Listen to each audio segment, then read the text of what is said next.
We have a number of speakers tonight, so I'm going to be very brief because the people who are going to speak after will tell you far more. So without further delay, I'd like to ask Pat Carroll, who's going to be our MC for the evening, to take us through the various events. Thank you very much, Consul General, and we're very grateful for allowing us to use this wonderful venue to most firstly call on Dominic Taylor, who's the project editor and the founder member of the Limerick Writers Centre, which organised the Irish publication of Angela's Ashes. Dominic. Great, thanks very much, Pat. Consul General, ladies and gentlemen, it is indeed an honour for my colleagues and I to be here this evening for the launch of Limerick Angela, the Gaelic language edition of Frank McCourt's prize-winning book, Angela's Ashes. Next on Dorothy Cantrell, who's a board member of the Frank McCourt Museum.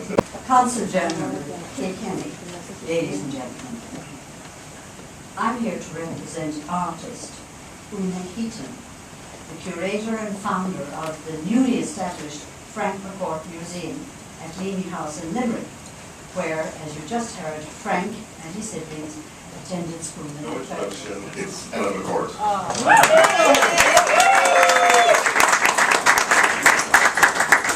Well, I think it's fair to say that there would be no Luaithreach Angela without Angela's Ashes. And without Angela's Ashes,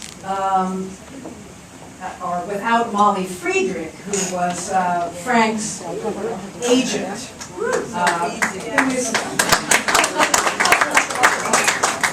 who saw the value in this, what Frank would call this tale of misery and woe. I think this translation, though, would find a place in Frank's heart unlike any other. And thanks to the museum in Limerick and Una Heaton and the writers group and Dominic for making it all. The next McCourt also requires further introduction.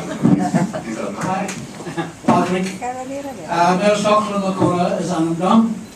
You'll rip Mayor Skull to be along the other gum. Toss you Ibaha, Lesh, on Giha.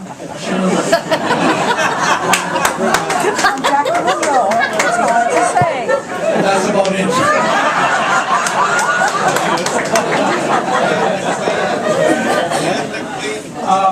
I said in our little list here, Padraig, our translator, he is listed as a writer of fiction in the Irish language.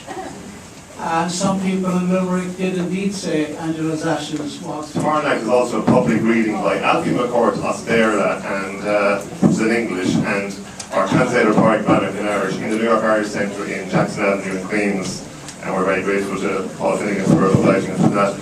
The penultimate speaker now, prior to Padraig Bannock, who will speak in Irish and give some background to the translation process, which I'm sure you'll find fascinating. Our penultimate speaker is Colin McCann, who is another very renowned Irish writer who I believe considered Frank a great mentor, and we're very privileged and honoured to have Colin McCann.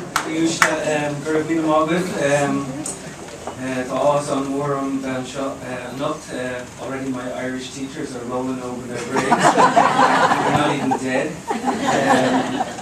It's a real pleasure to be here. Tá brónar bhfuil an Christmas teanga caiilte gan ach tá sé unachrí, tá sé igóní unachrí, agus béise igóní unachrí. My own language will always be in my heart. And even though we write in English, many of us, we really write in Irish. And that's what Frank was doing all along. He was writing and scrawling Irish across the world in the most extraordinary way. Padraig Bannock, the translator who spent 2 years of his life when he had retired from Professor of Irish in Limerick and thought that the work was all over. He spent 2 years translating Angela's Ashes into Irish. So, Padraig. Well, it's going to be a man, sure far. Well, tá rimed orm event show, Maradus no Bini Elemerla, Anos on rimed agus honor more on event show, agus le kindly, Edit show go Bini Ushlet Saki in Shohanor Water.